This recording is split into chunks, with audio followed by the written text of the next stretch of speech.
السلام علیکم عزیز طلباء طالبات، آج ہم آپ کے سامنے ایک نئے ٹاپک کے ساتھ حاضر ہو گئے ہیں۔ گھر پر رہیے، محفوظ رہیے کہ مستاق الحمدللہ آپ کو ایک اعلیٰ معیاری تعلیم دینے کے لیے انیس حسین کوچنگ سینٹر سے ایک چھوٹی سی کاوش۔ آج ہمارا موضوع سبق کا مرکزی خیال، خلاصہ یا جملے یا اقتباس کا سلیس ترجمہ ہے۔ آئیے عزیز طلباء و طالبات ان تینوں موضوعات پر گفتگو کا آغاز کرتے ہیں۔ پیپر میں ان موضوعات کو کس طرح سے حل کیا جائے گا؟ آج کے اس لیکچر میں ہم نے موضوع جو لیا ہے نام دیو مالی، یہ صنف ادب میں خاکہ کس نام سے شامل ہے۔ یہ ایک خاکہ ہے جو ایک نام دیو مالی کا ہے، جو اورنگ آباد میں یعنی حیدرآباد دکن میں ایک مقبرے پر ملازم تھے، باغبان تھے، اور اس مقبرے کے باغ کی دیکھ بھال کرنا، وہاں کے پودوں کی نگہداشت کرنا، ان کی حفاظت کرنا، ان کی چھان کھان کرنا، ان کی تراشنا خراشنا، سب ان کی ذمہ داری تھی۔ عزیز طلبہ، پیپر میں اگر ہم مرکزی خیال لکھنے جا رہے ہیں تو ہمیں مرکزی خیال لکھنے سے قبل چند باتوں کا خیال رکھنا ہوگا۔ سب سے پہلے ہم دیکھتے ہیں سرخی الف۔ سرخی یعنی ہیڈنگ، سبق کا ماخذ، یعنی ہمیں سب سے پہلے یہ بات بتانا ہوتی ہے کہ یہ سبق نام دیو مالی کسی بھی مصنف کی کس کتاب سے لیا گیا ہے۔ تو ہمیں معلوم ہے جیسا کہ یہ سبق نام دیو مالی مولوی عبدالحق کی مجموعے خاکوں کے مجموعے چند ہم اثر سے لیا گیا ہے۔ پھر ساتھ ہی ہم سرخی بے کے تحت وضاحت کرتے چلیں گے کہ ادب کی کون سی صنف سے اس کا تعلق ہے سبق کا، جو کہ ہمیں خاکہ نگاری مل جاتا ہے۔ اگر ہم اپنی کتاب کی فہرست میں بھی بغور دیکھیں تو شامل نصاب تمام اسباق اصناف جتنی بھی ہیں، ادب کی جتنی بھی اصناف ہیں، اس کے حساب سے مختلف کیٹاگریز میں مختلف ترتیب سے مختلف حوالوں سے دی گئی ہیں۔ وہاں سے بھی آپ کو بخوبی اپنے تمام اسباق کی بابت پتہ چل جائے گا کہ آپ کا فلاں سبق کس صنف ادب سے تعلق رکھتا ہے۔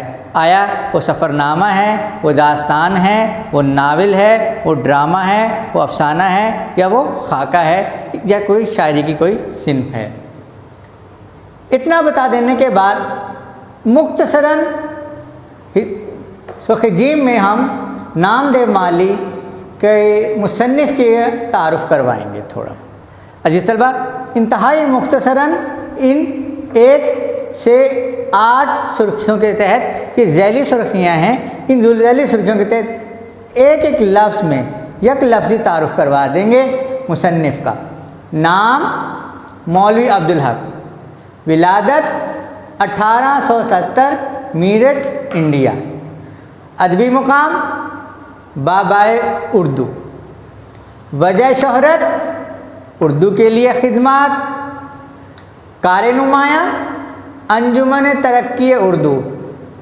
اب اصل میں اس کی بنیاد تو انڈیا میں ہی رکھ دی تھی، مگر جب یہ پاکستان تشریف لائے، پاکستان کے بعد تشریف لائے تو کراچی میں مولوی عبدالحق نے انجمن ترقی اردو کی بنیاد رکھی اور اردو کے لیے گراں قدر خدمات سر انجام دی۔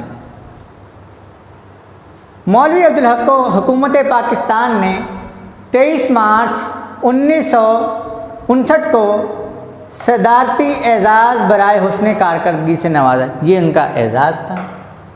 وفات آپ کی 1961 میں کراچی میں ہوئی، اور آج آپ Urdu science college Abdul Haq campus Karachi میں مدفون ہیں۔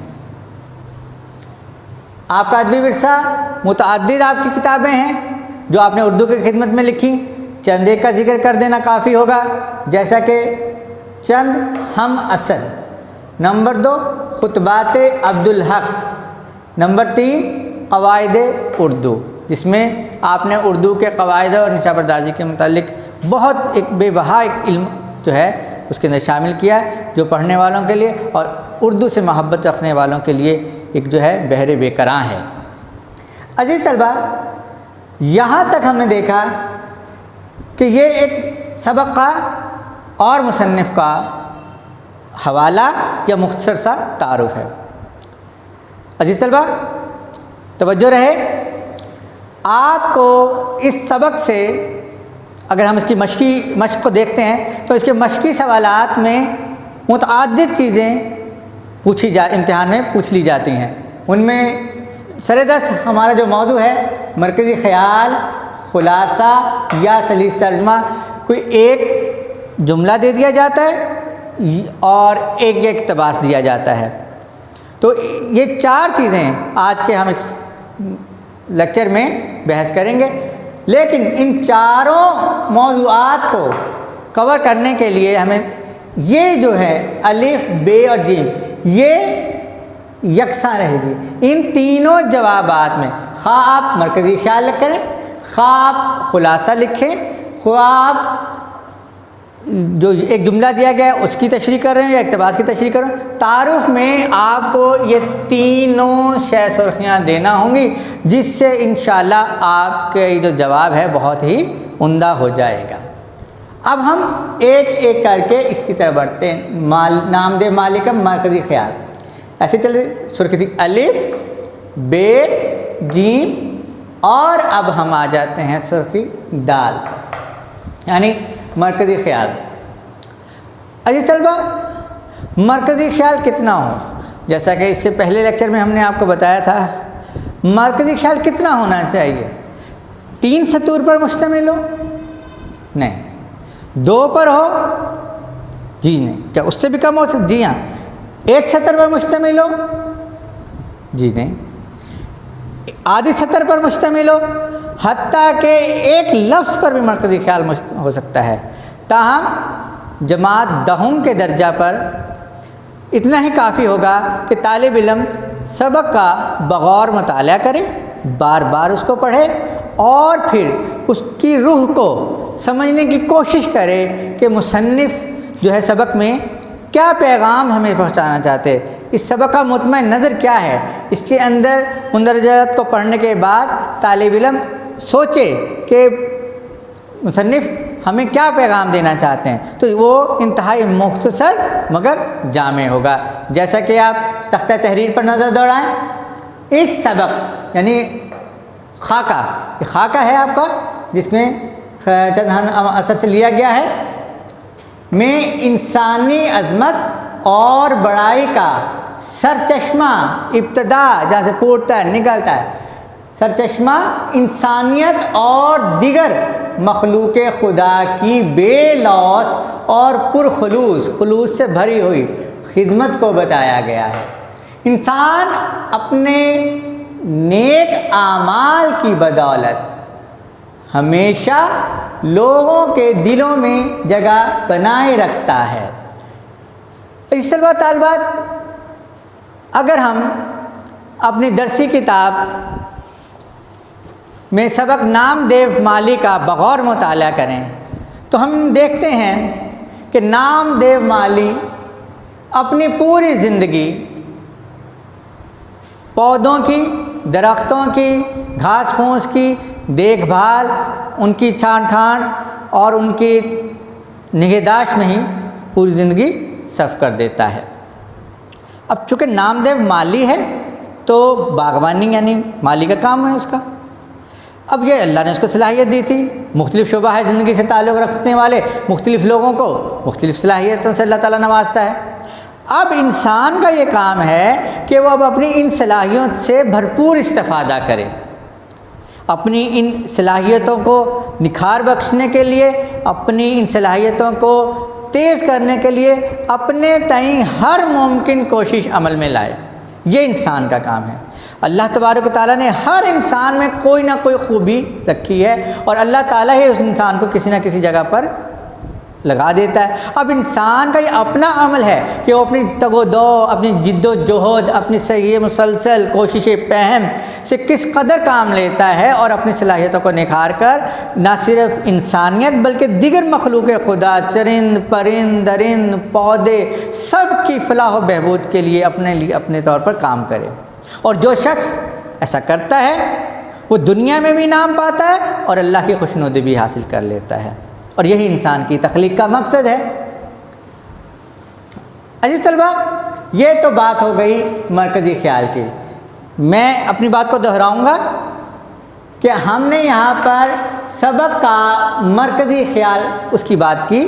یہ آپ کا سوال آتا ہے کہ سبق کا مرکزی خیال بیان کریں، 2 اسباق دیے جائیں گے، عنوانات، 2 اسباق کے عنوانات دیے جائیں گے، آپ نے کسی ایک عنوان کو منتخب کر کے اس کا مرکزی خیال بیان کرنا ہے۔ سب سے پہلے نام لکھیں گے اس سبق کا جو بھی آپ منتخب کرتے ہیں، جس کا بھی مرکزی خیال آپ کو بتانا ہے۔ سرخی الف لکھیں گے، سبق کا ماخذ، سرخی بیس، صنف ادب بتا دیں گے اس کی، جیم کچھ مصنف کے بارے میں۔ یہ تو لازمی و ملزوم ہے، یہ تو آپ نے لازمی کام کرنا ہے۔ اتنا کر لیا، حوالہ دینے کے بعد اب آپ نے نئے سطر سے سرخی نیکسٹ لکھ کر اگلی سرخی لکھ کر مرکزی خیال بیان کرنا شروع کر دینا، اور اس طرح سے آپ نے انتہائی مختصر سا مرکزی خیال بیان کر دینا ہے۔ تو یہاں تک ہو گئی بات مکمل مرکزی خیال کی حد تک۔ عزیز طلبہ، اب ہم بات کرتے ہیں خلاصہ سبق کی۔ خلاصہ سبق کے سوال میں بھی 2 سے 3 اسباق کے عنوانات دیے جاتے ہیں، جن میں سے ایک عنوان آپ کو منتخب کرنا ہوتا ہے اور اس کا خلاصہ بیان کرنا ہوتا ہے۔ خلاصے کا جامع مختصر ہونا سب سے اس کا اہم پہلو سمجھا جاتا ہے۔ خلاصے میں کوشش ہوتی ہے کہ اصل عبارت کا 1/3 حصہ لکھا جائے۔ مرکزی خیال یا خلاصے کو ہمیشہ اپنے الفاظ میں بیان کرنا چاہیے۔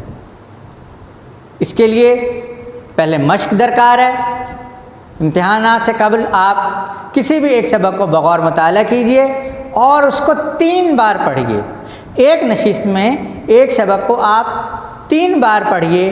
3 بار پڑھنے کے بعد جو کچھ آپ نے پڑھا اس میں سے کچھ نہ کچھ معلومات یقیناً آپ کے ذہن میں رہ جائیں گی۔ اب ان معلومات کو اپنے الفاظ کی شکل میں صفحے پہ منتقل کر دیجئے، الفاظ کی شکل دے دیجئے اپنے خیالات کو، اور وہی آپ کی تلخیص اور وہ آپ کا بہترین خلاصہ شمار ہوگا۔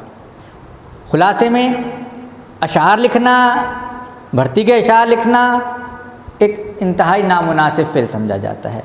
لہٰذا عزیز طلبہ و طالبات، خلاصے میں کبھی بھی کوئی شعر نہیں لکھنا چاہیے۔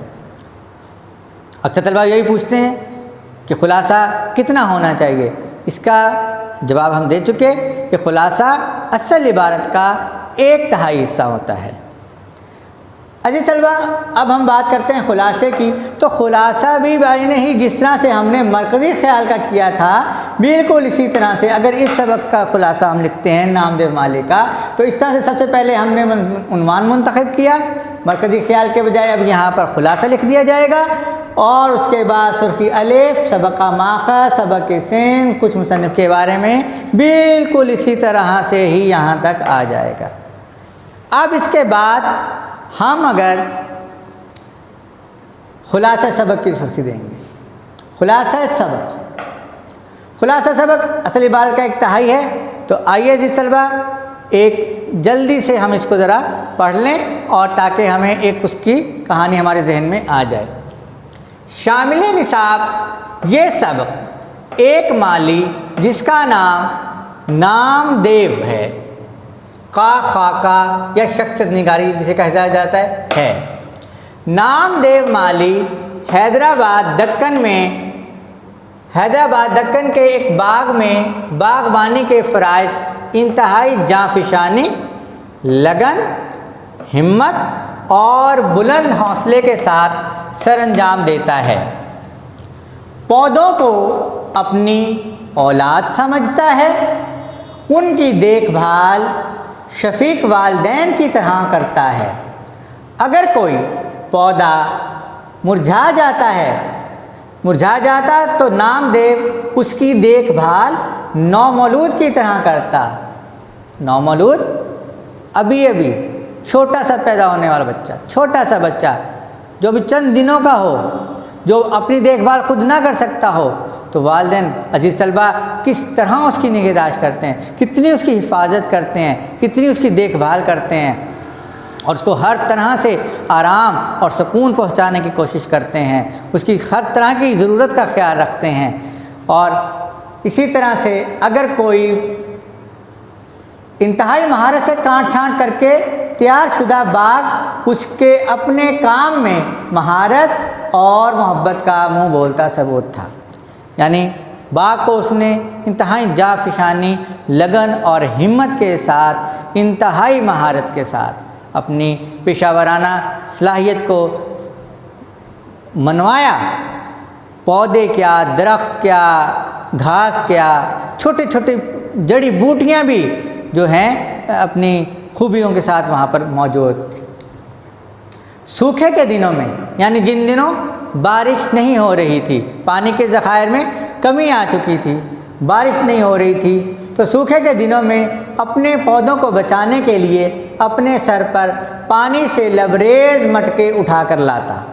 ایک روز باغ میں اپنے روزمرہ کے کاموں میں مصروف تھا کہ شہد کی مکھیوں کے ایک جھکڑ نے اس پر جان لیوا حملہ کر دیا، اور وہ زخموں کی تاب نہ لاتے ہوئے اپنے خالق حقیقی سے جا ملا، یعنی وفات پا گیا۔ نامدیو مالک کو رب نے جو صلاحیت دی تھی، اس نے اس صلاحیت کو بھرپور استعمال سے بندوں اور اللہ سے خوب داد وصول کی، یعنی ہر شخص کو اللہ تبارک و تعالیٰ نے ایک صلاحیت بخشی ہوتی ہے۔ اب یہ اس شخص کا کام ہے کہ اپنی اس صلاحیت کو اپنی محنت، اپنی جستجو، اپنی لگن اور اپنی جد و جہد کے ذریعے سے اس کو خوب نکھارے، اور اللہ کی مخلوق جو اس دنیا میں موجود ہے اس کے کام آنے کی کوشش کرے۔ تو اس طرح سے عزیز طلبہ آپ نے دیکھا کہ اگر ہم اپنی درسی کتاب کے سبق کو دیکھیں اور اپنے خلاصے کو دیکھیں تو یہ تقریباً اس کا 1/3 حصہ بن جاتا ہے، اور اس میں اس کے تقریباً تمام چیزہ جو اس کی جو پوائنٹس ہیں ہم نے اس کو اس میں سمجھنے کی کوشش کی۔ تو عزیز طلبہ آپ نے دیکھا ہوگا کہ یہاں پر بھی ہم نے سرخی ڈال اور یہاں پر بھی سرخی ڈال، اس کا مطلب یہ ہوا کہ اگر مرکزی خیال سرخی الف بے جیم اور دال یہاں پر مکمل ہو جائے گا۔ دوسرا موضوع خلاصہ، اگر خلاصہ کرنا ہے تو پھر وہی الف بے جیم اور دال۔ اسی طرح سے عزیز طلبہ آپ کے پیپر میں جو 10ویں جماعت کا آپ کا سالانہ پیپر ہوگا، اس میں سوال نمبر 8 جو ہے، اس میں سوال نمبر 8 اس میں ایک اقتباس دیا جاتا ہے جس کی آسان اور بامحاورہ اردو میں اس کا ترجمہ کیا جاتا ہے، یا اس کے چوائس میں آپ کو ایک جملہ دیا جاتا ہے، اس کی بھی سیاق و سباق کے حوالے سے تشریح مقصود ہوتی ہے۔ یہ بھی سوال 8 نمبر کا ہوتا ہے۔ تو اس سوال کو حل کرنے سے قبل عزیز طلبہ یہی عمل کرنا ہوگا ہمیں۔ یہ سوال اگر ہم دیکھیں تو یہ جملے کی تشریح کہلاتا ہے۔ اس طرح سے ایک جملہ دیا جائے گا، اسے کیا معلوم تھا کہ قضا اس کے سر پر کھیل رہی ہے۔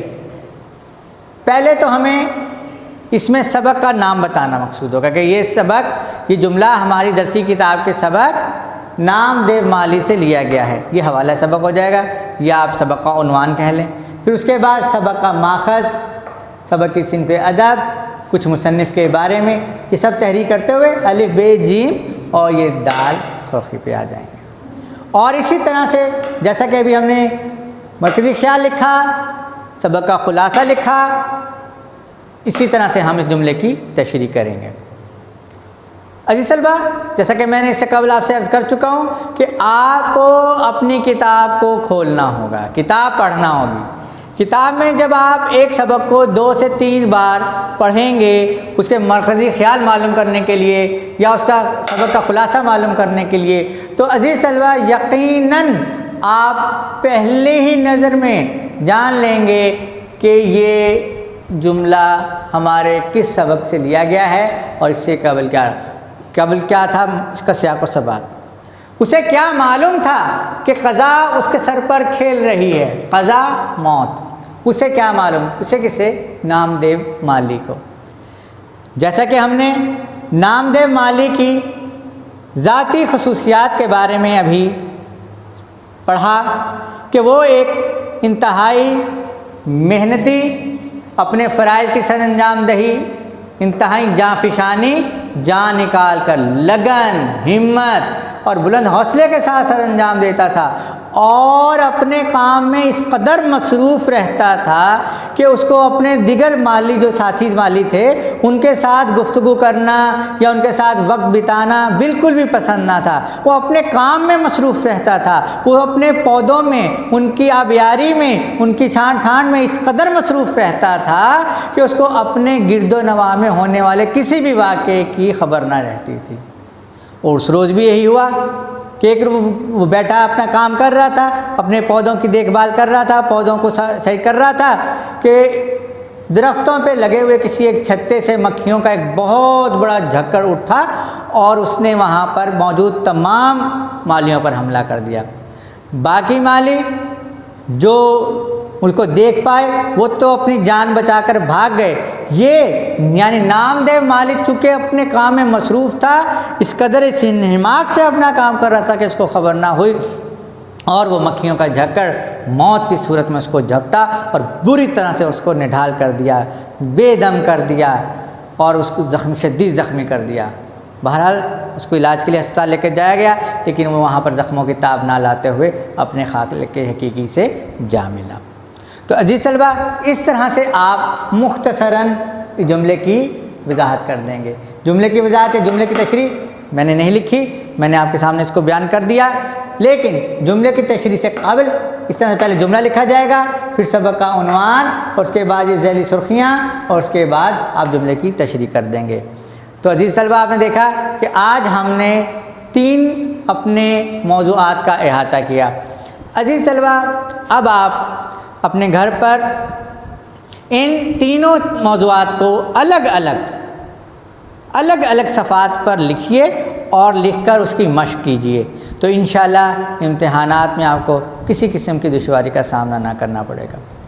عزیز طلبہ طالبات، اس موضوع کے حوالے سے اگر آپ کو کچھ جاننا ہو، کچھ مزید سمجھنا ہو، تو آپ ہم نیچے دیے گئے نمبر پر رابطہ کر سکتے ہیں اور آپ کے تمام سوالات کے جوابات کام کر دیے جائیں گے۔ آج کے لیے اتنا ہی۔